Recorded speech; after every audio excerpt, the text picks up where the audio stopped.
Assalamualaikum warahmatullahi wabarakatuh. Perkenalkan, nama saya Yuni Indiarti dengan NIM 13114211039. Baik, hari ini saya akan melakukan pemaparan presentasi tentang kesehatan masyarakat dengan judul Pendidikan Kesehatan sebagai bentuk pencegahan dan penanganan diare.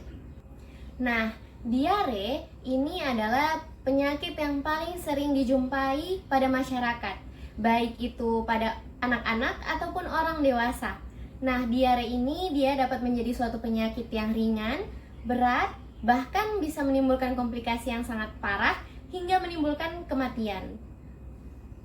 Hal ini dikarenakan masih kurangnya pengetahuan dan perilaku hidup sehat dari masyarakat, sehingga masih banyak masyarakat yang belum mengetahui tentang bahaya dari penyakit ini dan belum mengetahui cara pencegahan dari penyakit diare hingga menimbulkan resiko terjangkitnya atau terkenanya diare ini.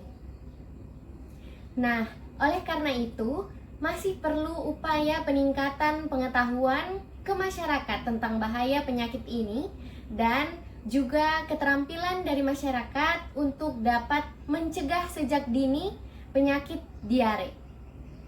Salah satu upaya yang dapat dilakukan untuk mencegah dan meningkatkan pengetahuan dari masyarakat yaitu dengan pendidikan kesehatan.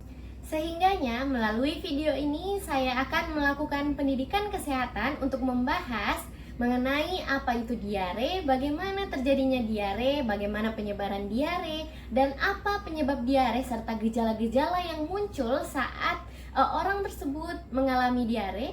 Dan saya akan memberikan sedikit edukasi seperti cara mencuci tangan yang baik dan benar melalui presentasi yang akan saya bawakan nantinya. Baik, yang pertama akan membahas mengenai apa itu diare. Nah, diare adalah suatu kondisi di mana seseorang mengalami buang air besar atau BAB dengan konsistensi yang lembek atau cair, bahkan hanya dapat berupa air saja dan frekuensinya lebih sering atau bisa terjadi sebanyak 3 kali bahkan lebih dalam satu hari. Selanjutnya tentang mekanisme dasar dari penyakit diare atau bagaimana caranya sampai diare ini bisa muncul.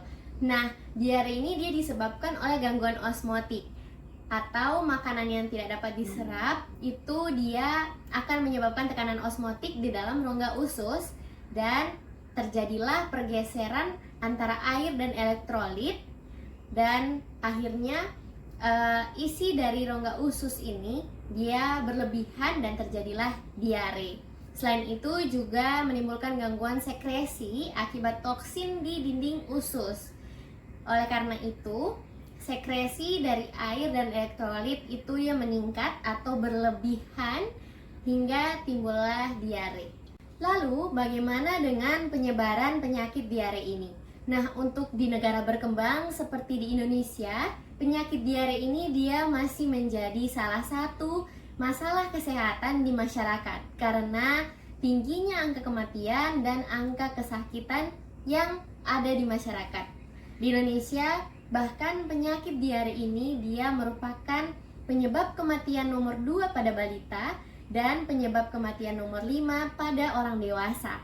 Selain itu, pencemaran dari makanan dan minuman juga menjadi penyebab penyebaran utama diare ini. Bisa juga dari sumber air yang tercemar. Apa penyebab dari penyakit diare ini? Nah, penyebab dari penyakit diare ini dia bisa terjadi karena infeksi, baik itu dari protozoa, virus, bakteri, maupun parasit, atau alergi, keracunan, kemudian obat, malabsorpsi, bahkan defisiensi imun juga masih menjadi salah satu faktor dari penyebab penyakit yang berbahaya ini. Nah, sekarang saya paparkan mengenai gejala-gejala yang sering ditemui pada pasien diare.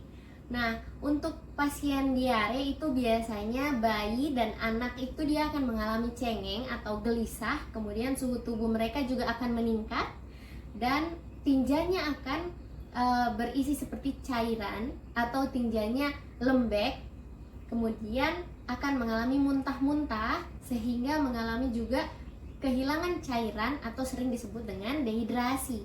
Kemudian akan mengalami demam dan sakit perut atau kejang perut. Baik, sebelum saya paparkan mengenai 6 langkah cara cuci tangan yang baik dan benar, saya akan memaparkan terlebih dahulu untuk bagaimana sih sebenarnya mencegah penyakit diare ini. Nah, untuk cara pencegahan dari penyakit diare ini ada 2 cara, baik umum maupun yang khusus atau imunisasi. Nah, cara umum ini antara lain dengan peningkatan hygiene dan sanitasi. Bagaimana caranya? Yang pertama, jangan mengonsumsi makanan yang mentah. Nah, kemudian kedua, mengonsumsi minum air yang telah direbus atau sudah masak. Dan yang ketiga, jangan lupa untuk berperilaku hidup sehat dan bersih, terutama mencuci tangan yang baik dan benar, seperti yang akan saya jelaskan setelah pemaparan presentasi ini. Nah, yang terakhir ini adalah 6 langkah cara cuci tangan yang baik dan benar. Yang pertama itu kita ambil terlebih dahulu memakai sabun cuci tangan dengan air mengalir.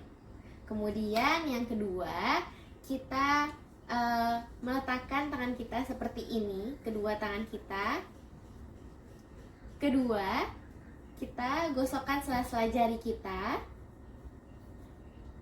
Yang ketiga, kita gosokkan kembali di sela-sela jari namun dengan keadaan yang berbeda. Yang keempat, jangan lupa untuk mengunci seperti ini tangan kita. Yang kelima, ibu jari kita diputar.